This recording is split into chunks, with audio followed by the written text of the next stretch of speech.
Bienvenue sur Parlons Mariage pour réussir notre mariage.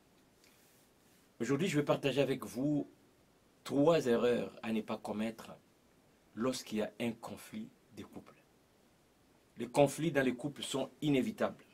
Peu importe notre bonne volonté, notre disposition du cœur de faire de notre possible pour qu'il y ait la paix, la joie dans notre couple. Être humain que nous sommes, avec nos faiblesses, on peut se réveiller un matin et quelque chose vient juste déstabiliser notre paix, notre harmonie dans les mariages. Ici, les troubles ou les problèmes que je vais soulever qui me poussent à partager ces 3 conseils, c'est vraiment dans la situation où il y a une tension qui persiste, mésentente, l'harmonie n'est plus dans les couples, au point où nous commençons de perdre la joie d'être avec l'autre. Et même, des fois, l'un d'entre les deux peut commencer à penser même mettre fin à la relation. Donc c'est vraiment une situation où après des tentatives d'amener la paix, la situation ne s'améliore pas. Et souvent il nous arrive de ne plus être capable de gérer la situation seul. Et on veut peut-être commencer à en parler à notre entourage.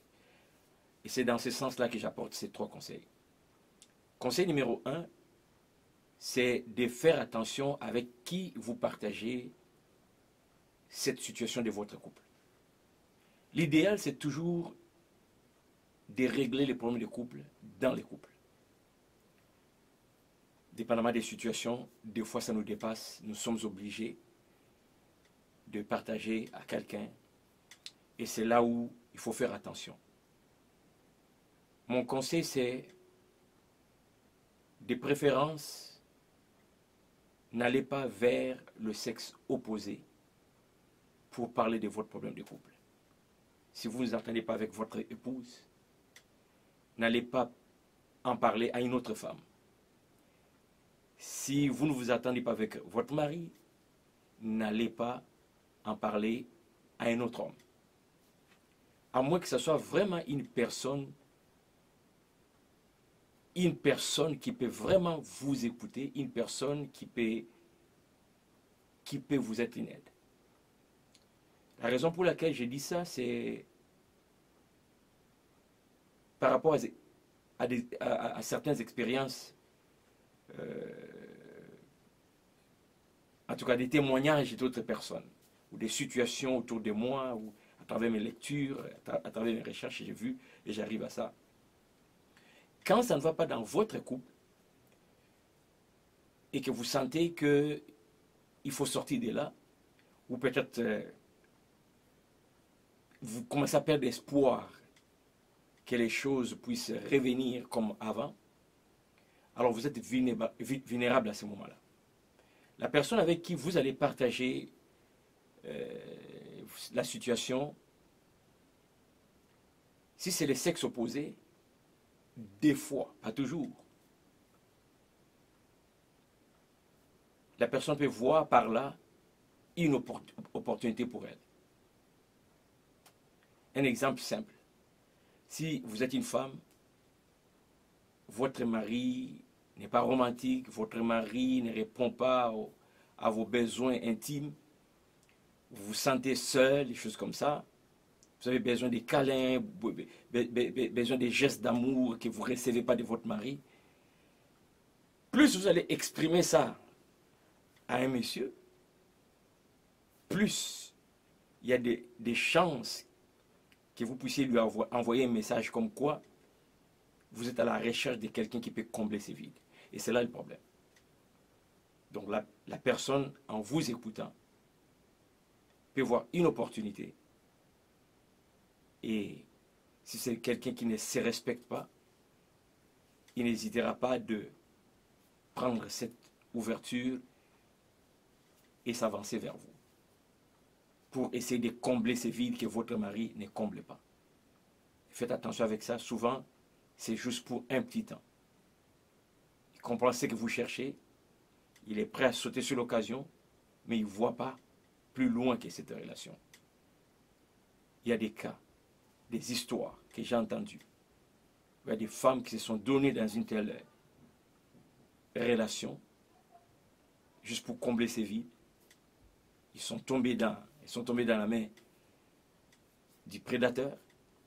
Et après que le besoin soit comblé, la femme était laissée à elle-même. Et dans l'entretemps, le fait d'avoir commencé une relation secrète avec la personne auprès de qui elle s'est confiée, la rumeur arrive chez les maris et les maris déclarent le divorce. En bout de ligne, la madame perd les deux. C'est valable aussi pour l'inverse. Un homme vers une femme, et une femme qui trouve là une opportunité, peut même en profiter. Vous donner des conseils qui vont plus vous éloigner de votre épouse pour qu'elle puisse prendre la place. Ce sont des réalités. Donc, numéro 1, vous avez des problèmes de couple, ça ne va pas, vous sentez le besoin d'en parler à quelqu'un, de préférence, quelqu'un de même sexe. Et si ce n'est pas possible, mais assurez-vous que vous vous confiez à quelqu'un qui vraiment va être une aide pour vous. Conseil numéro 2. Pendant que vous êtes en relation, vous êtes dans votre couple, dans le mariage, et que vous éprouvez des difficultés dans votre couple, ne pensez pas commencer une autre relation. Ou même ne commencez pas une autre relation secrète. Parce que vous n'êtes pas dans votre état.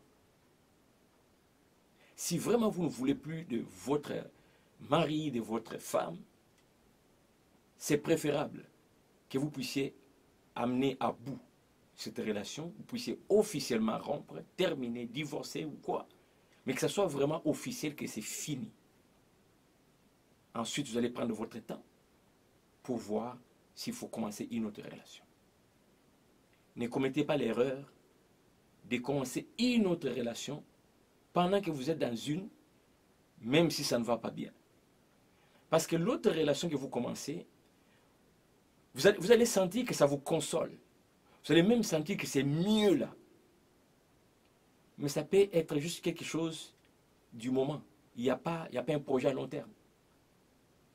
Et puisque vous êtes vulnérable dans cette situation, vous allez tellement aimer cette relation extra-conjugale que vous ne mettrez plus d'efforts pour réparer la relation dans laquelle vous vivez peut-être depuis 20 ans, 30 ans. Et vous sautez à côté. L'autre ne voulait quelque chose à court terme. Et quand ces objectifs seront atteints, tourne les dos. Et vous pouvez aussi vous retrouver dans une situation où vous perdez les deux. Donc, s'il vous plaît, ça ne va pas dans votre couple, ne commencez pas une relation à côté. Terminez d'abord la première. Prenez le temps d'examiner pourquoi ça n'a pas fonctionné.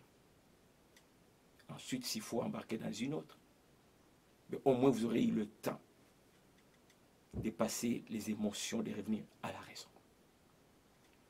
Moi, je suis un défenseur de fidélité, des mariages jusqu'à la mort. C'est pourquoi je donne ces conseils. Je suis aussi conscient que ce n'est pas toujours facile. Mais vous allez voir, les médecins ne vont jamais s'arrêter, se fatiguer de prévenir, d'informer les gens sur telle maladie, sur telle maladie. Même s'il y a des gens qui en meurent, même si on va toujours sensibiliser. Même si malgré la sensibilisation, vous allez quand même attraper la maladie, ce n'est pas une raison pour ne pas sensibiliser. Je crois au mariage, c'est une bonne relation pourvu que chacun puisse croire et travailler pour affronter les obstacles et vivre ensemble.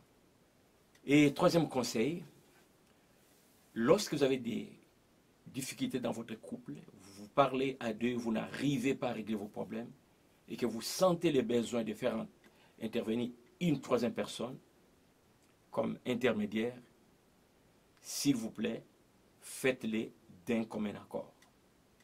Il faut s'accorder sur la personne que vous voulez faire entrer dans cette affaire. c'est pas bon d'aller parler à quelqu'un, d'exprimer vos frustrations et demander à cette personne, viens, j'aimerais vraiment que tu viennes, tu rencontres mon mari, que tu lui parles. J'aimerais vraiment que tu rencontres ma femme et que tu lui parles. Et puis là, tu t'organises un soir, tu dis à ton mari ou à ta femme, nous aurons la visite de notre ami tel ce soir, ou tel soir. Puis lui pense juste que c'est une visite, il dit, ok, il n'y a pas de problème.